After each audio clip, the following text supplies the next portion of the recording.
C'est la semaine des babus pour Sarah Frézou. Grande habituée des dérapages, la jeune femme choque, une nouvelle fois, les internautes avec ses conseils. On vous laisse les découvrir ci-dessous.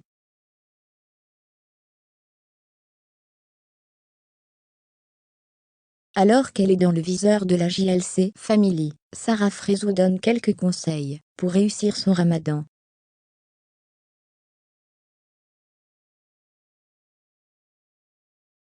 Celle, qui sera bientôt à la tête de sa propre télé-réalité, n'est pas la seule à pratiquer le jeûne.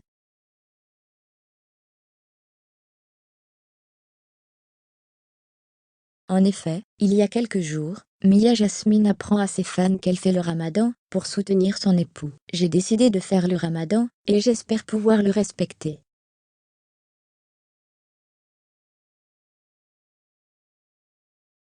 J'ai hésité à vous le dire par peur d'être jugée. Je le fais avant tout pour moi et je remercie mon mari de m'encourager à le faire aussi, lui qui est musulman.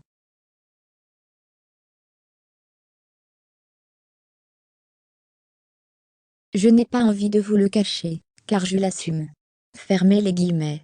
Mais tous les conseils de Sarah ne font pas l'unanimité.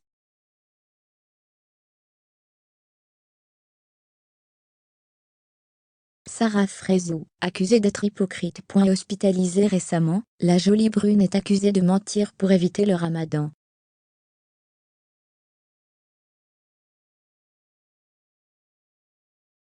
Bien entendu, cette information se révèle fausse, et elle éprouve le manque. En dispute avec son conjoint, la jeune candidate rêve d'une cigarette. En ce moment, je suis très fatiguée, pourtant, j'essaye d'être de bonne humeur, et de sourire tout le temps malgré le ramadan et le manque de cigarettes.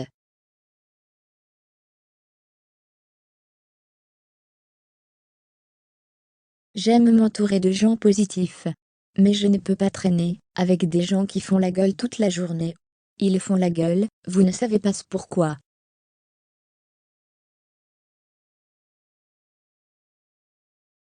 Ils sont branchés sur leur bigot. Et, ça me casse la tête.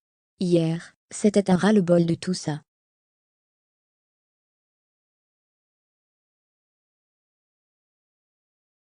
Fréquentation, toute la journée, j'ai essayé de savoir comment ça allait.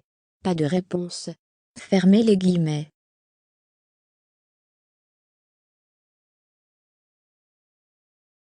Très croyante, elle souhaite aider sa communauté dans la pratique du ramadan, mais cela ne passe pas.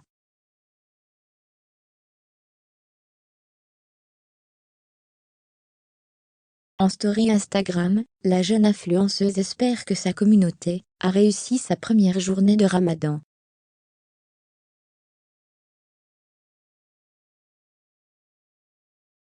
Elle confie que la première est toujours difficile, mais qu'il faut tenir. La belle conseille de ne pas trop manger salé le soir au risque d'être assoiffé le lendemain, pendant le jeûne.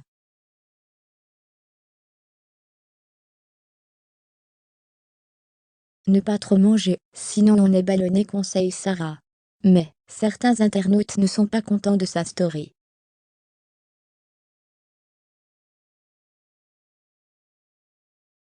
On peut lire dans les commentaires, depuis le coup du plâtre sur le ventre, elle peut les garder, ces conseils qui écrasent les organes intestinaux, la pauvre Sarah Frézou.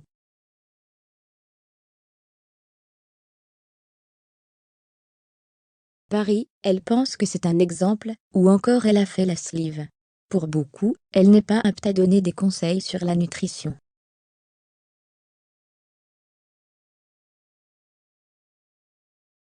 Nul doute que la belle souhaitait juste partager son expérience.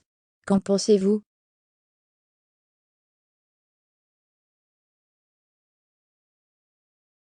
Sarah Frézou, qui a révélé avoir été victime de violences conjugales, s'est confiée sur son ex Ahmed lors d'un live sur Instagram, le 7 avril 2022.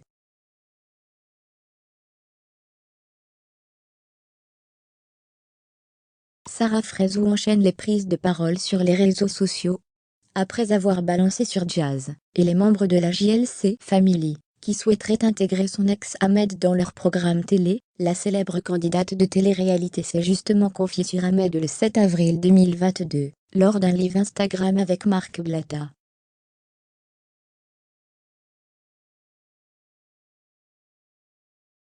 Tout d'abord, elle a expliqué que ce dernier essayerait encore d'entrer en contact avec des personnes de son entourage et de sa famille.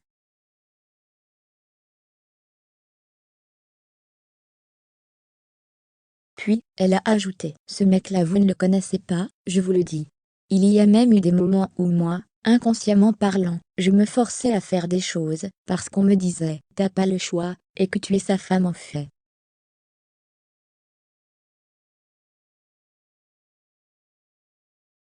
Fermez les guillemets. On peut me faire passer pour la folle, on peut me faire passer pour la haineuse, ou ce que vous voulez, j'ai toujours été une meuf tellement sincère que le lendemain, ça se retournait toujours contre moi.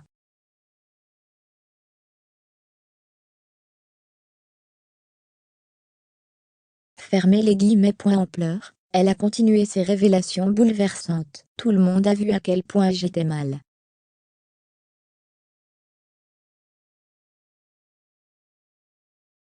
Pendant 30 jours, ma mère en a pleuré. Je ne me nourrissais plus, je ne dormais plus.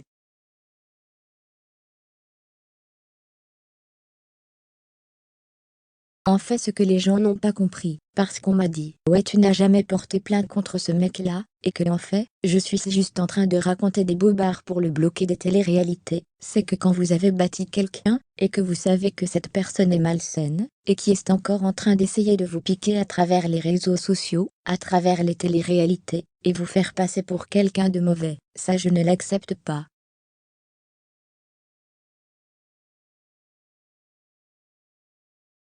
Aujourd'hui carrément, on vient me voir, et on me dit: c'est ta parole contre la sienne.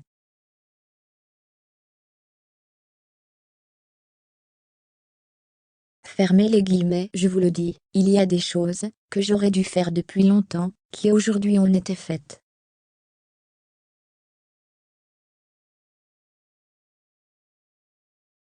Chacun va régler ses comptes en privé, et on va faire les choses bien. Si pour certaines personnes j'abuse, et je suis peut-être folle, je me sens violée, je me sens psychologiquement atteinte, et cette personne-là a eu des violences physiques sur moi et je n'en ai jamais parlé parce que pour moi, mon rôle de femme était de protéger mon soi-disant mari, d'accord? Fermez les guillemets.